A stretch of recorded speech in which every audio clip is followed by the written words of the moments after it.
ರೂಪ ಚಿಪ್ಪಿನಂತೆ ಇದ್ದರೂ ಪರವಾಗಿಲ್ಲ, ವ್ಯಕ್ತಿತ್ವ ಚಿಪ್ಪೊಳಗಿನ ಮುತ್ತಂತೆ ಇರಬೇಕು.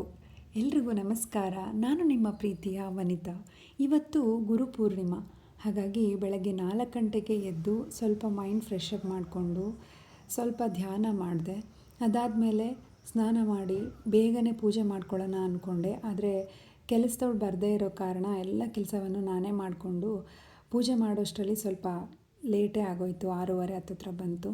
ಸೊ ಬೆಳಗ್ಗೆನೇ ಬೇಗ ಪೂಜೆ ಮಾಡೋಣ ಅಂತ ಹೇಳಿ ಫಸ್ಟು ಪೂಜೆ ಮಾಡ್ಕೊಳ್ತಾ ಇದ್ದೀನಿ. ಪೂಜೆ ಸಾಮಾನೆಲ್ಲ ನೆನ್ನೆನೇ ತೊಳೆದಿಟ್ಕೊಂಡಿದ್ದೆ, ಹಾಗಾಗಿ ಸ್ವಲ್ಪ ಕೆಲಸ ಕಡಿಮೆ ಆಯಿತು ಅಂತಲೇ ಹೇಳ್ಬೋದು.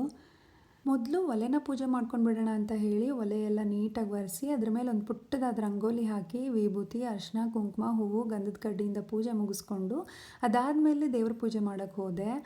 ಈ ಪೂಜೆ ಲೇಟ್ ಆಗ್ತಾಯಿತ್ತು. ನೆನ್ನೆನೇ ಎಲ್ಲವನ್ನೂ ರೆಡಿ ಮಾಡಿಟ್ಕೊಂಡಿದ್ದೆ, ಅಂದರೆ ಪೂಜಾ ಸಾಮಗ್ರಿಗಳನ್ನೆಲ್ಲ ತೊಳೆದಿಟ್ಕೊಂಡ್ಬಿಟ್ಟಿದ್ದೆ, ಹಾಗಾಗಿ ಬೇಗ ಆಯಿತು ಅಂತಲೇ ಹೇಳ್ಬೋದು. ದೇವ್ರ ಮನೆ ಮುಂದೆ ರಂಗೋಲಿ ಹಾಕಬೇಕು ಅಂದರೆ ನನಗೆ ಅದೇನೋ ಒಂಥರ ಖುಷಿ ನನಗೆ. ಹಾಗಾಗಿ ಒಂದು ಸಣ್ಣದಾದ ರಂಗೋಲಿನ ಹಾಕಿದ್ದೆ. ಪೂಜೆ ಬೇಗನೆ ಮುಗೀತು, ತುಂಬ ಖುಷಿ ಆಯಿತು. ಧೂಪ ಹಾಕಿದ್ದೆ, ಅದ್ರ ಘಮ ಎಲ್ಲೆಡೆ ಹರಡಿತ್ತು.